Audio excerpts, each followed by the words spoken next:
we codenamed the jet Skyhawk, the first aircraft ever to have warp drive. It almost resembled an SR-71 Blackbird, except with a deep sapphire blue finish and with 5 streamlined engines. The goal for the first test flight was to reach Puerto Rico from Nevada in less than 30 seconds using wormhole creation. Testing area has been cleared. Permission granted. Command Center messaged Skyhawk. With the acceleration on full throttle, my plane darted across the runway. Instantly, my back stuck to the chair like a mouse in a glue trap. I held my chest tightly to prevent the G-forces from crushing my chest like an almond in a nutcracker. The air from my chest dove into my trachea and punched my lungs from the inside out. Then, I pulled the wheel back, making it lift off the ground. After realigning it, I gave her a hard turn to the right. Clouds started to transform into arrows of white, gold and grey as she reached Mach 1. Desired speed has been reached. Activating warp drive, over. I spoke into my earpiece. I pulled back the warp drive lever. Before my eyes, maroon fuel cell crystals blended together into a liquid soup, slithering down tubes like soda in some strange Willy Wonka machine. The G-forces from traveling at Mach 1 had already pushed my spine to my seat like a magnet against iron. With one final push of a button, it activated.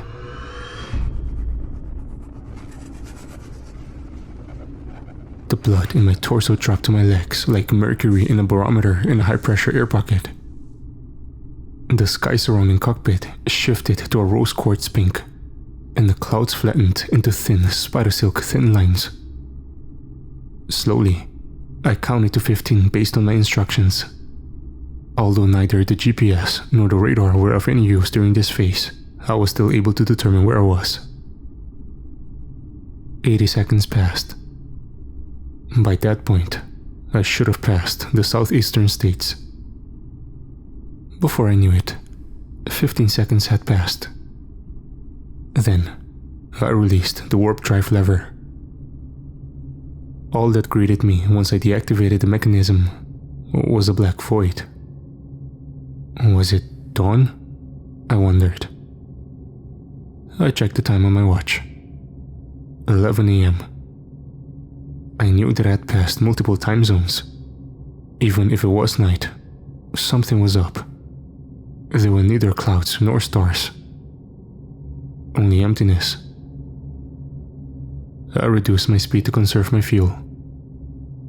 Command Center, this is Skyhawk. I appear to be in an unidentified destination. Must have been set, of course. But there is literally nothing present here. What instructions do you have? Over. Static came out. This cannot be happening, I thought. I closed my eyes, rubbing my temples. Command Center, this is Skyhawk. Do you copy?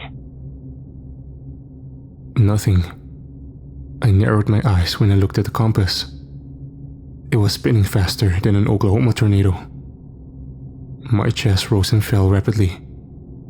I gave myself a pinch on the leg to snap myself out of it. Command Center, do you copy? Nothing changed. I pounded my leg in frustration. Where the hell was I? I couldn't have gone that far, of course. Ever since I reached Mach 1, I've been traveling in a straight line towards the southeast, right where Puerto Rico was, just like my instructions. Going around in circles was ruled out as an explanation. Still, why was my compass behaving so weirdly? I thrashed my head around to see if I was dreaming this whole thing due to the high G-forces. I still remained in the pitch-black void. This was real. Sweat crept down my helmet, pulling onto my shoulders. "Oh no," I said, tugging on my air jacket. I remembered something critical about Puerto Rico. Specifically, it was something all sailors and pilots should know. one of the most well-known sea legends of all time. It was one of the 3 locations that marked the Bermuda Triangle. Based on where I started, I was bound to have crossed it at some point. Planes and ships sometimes had vanished while crossing it. No, this had to be a dream. I dug my nails into my pants. "Where the hell am I?" I shouted in frustration, holding my hands back on the steering wheel. If I made any other movements, I swore I would lash out in a rage and break anything in sight. At that point, I had no choice but to keep straight. If I lowered my altitude, who knows what I might hit below. That is, if there was a bottom to this void. I checked the fuel gauge. Thank heavens, it was almost completely full.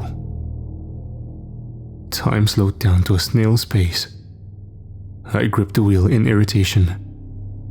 How the hell was I supposed to get out of this situation? If I steered the aircraft elsewhere to find a possible exit, my trajectory could be incorrectly aligned and I might miss the landing strip. Or worse, crash. The roar of the Skyhawk's afterburners kept me company. I slowed my breath to conserve my oxygen. I checked the fuel levels. They were still high to my delight. The radar spontaneously awakened, revealing dozens of flashing dots closing in on my position. I bit my tongue, looking into the deep void. Nothing was out there. If there were any threats outside, Skyhawk was a prototype. It didn't have any weaponry. In that unknown void, I was a sitting duck. My hands grew clammy. And don't you dare malfunction on me, I bellowed at the control panel. The dots drew in closer to the Skyhawk. From the radar, they were only 100 feet away. To my shock, the void filled up with activity. Long curtains of what I assumed were clouds hung down from the infinite sky above and plummeted into the bottomless pit. Each of the smoke-like plumes was punched with irregular, long black spots. But the thing was, the shapes did not resemble clouds. They were too thin in appearance. In one of the columns, there were even a handful of speedboats wedged in the foggy gunk.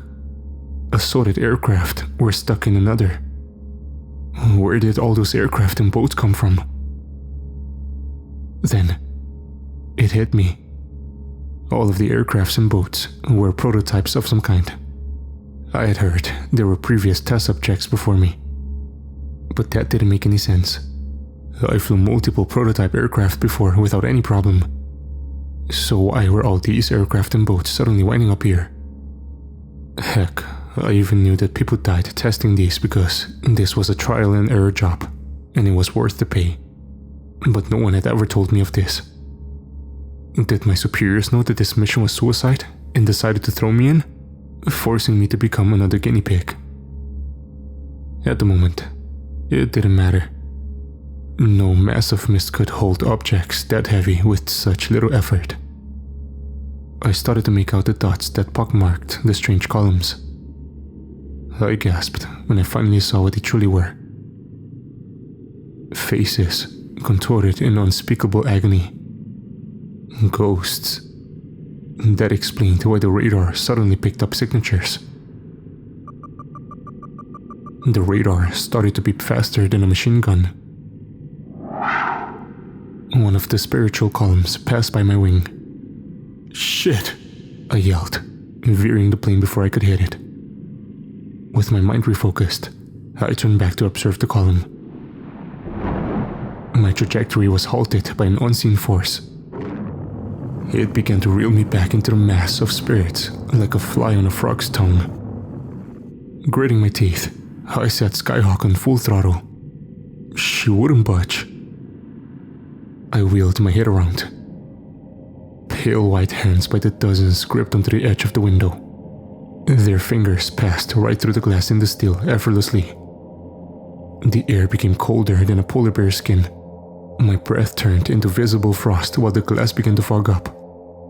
I forced the lever forward, trying to free the Skyhawk from the ghastly muck, but to no avail. Soon, the mist surrounded the cockpit, entrapping the rest of the Skyhawk in a fluid prison of pearl white. Each spirit wrenched themselves inside headfirst, pulling themselves in and getting a good look at me. Whenever one of the spirits made any movement, they would release a cry resembling someone drowning. Every last spirit was human in appearance with black hair. In each of their heads, there was a gaping hole to replace their faces. All of their holes were filled with razor-edged hands as thin as toothpicks. Right in the palms of each of them were mouths, damp with putrid hot slobber. I screamed in horror at their hideous appearances, chucking the speed lever into high gear. The speedometer only reached a few miles per hour, the aircraft still rooted into the column and stuck like rubber cement. I pounded at the control panel in frustration until two of the spirits pinned my back to the seat. One of the specters tore off the hose, leading to my oxygen mask. Oxygen levels low. The intercom blared. I tried to fasten it back on, but it was long before they pinned my arms to the cockpit. One of the spirits tilted its head, as if to mock me, and shoved a taloned hand into my right leg, ripping out a messy chunk of muscle. As I opened my mouth to scream, another slit one into my mouth, its cold fingers cracking and snapping as it bent to fit through my nasal cavity. My sinuses crackled as the phantom tore apart my nose from the inside out. I forced the lever even harder until I thought the handle would snap off from the force. Finally, I started to get results. I peered out into the distance, able to make out a shade of blue right at the far end of the void, just a few kilometers away. More spirits started to converge onto me, feasting on whatever body part they could reach. I winced with every bite they took. While they were focused on devouring me, I was able to clamp back on the oxygen mask. I forced the lever even farther. The hand started to pull away from the force of the engines. One of the spirits roared in my face as it tried to snap off a chunk of my arm. With the mouths on its hands, it swallowed the piece of flesh whole. Then, I forced the mechanism all the way, until finally, the hands all came off like water on leaves. The jet pulled back at full force and blazed past all the columns like a shooting star. As soon as I passed by the opening in the void, it vanished behind me in a vortex of black. The clouds and sky had returned, and the ocean below was churning like fruit in a blender. Below the aircraft, I could see the runway. The blood loss had drained the life force out of me. I snapped myself awake and aligned the wheels with the pavement, setting the jets in reverse to stop it. When the Skyhawk came to a halt, maintenance, medics, and my superior rushed over to the aircraft, yanking off my mask.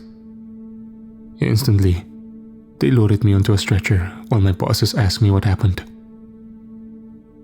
Despite me showing the wounds to my superiors, they all just brushed it off as self-inflicted. They said that the G-forces must have screwed up my head, making me harm myself. Furthermore, they said that there must have been something wrong with the navigation, as I was gone for about 15 minutes. I just rolled my eyes at them incredulously. It wasn't until a few days later that they started believing my story, when they sent out a pilot to do another aircraft test. They said that he came back alive, but that their communication was broken spontaneously. The aircraft took a nosedive right into the Atlantic, and there were no signs that they had even ejected. The only trace left behind was a human silhouette, similar to those in the aftermath of Hiroshima.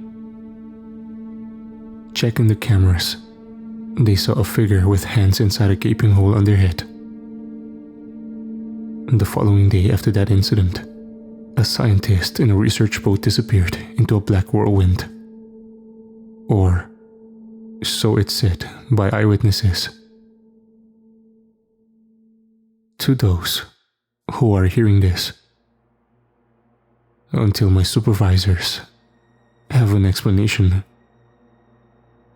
if you must travel to a new country, stick to land.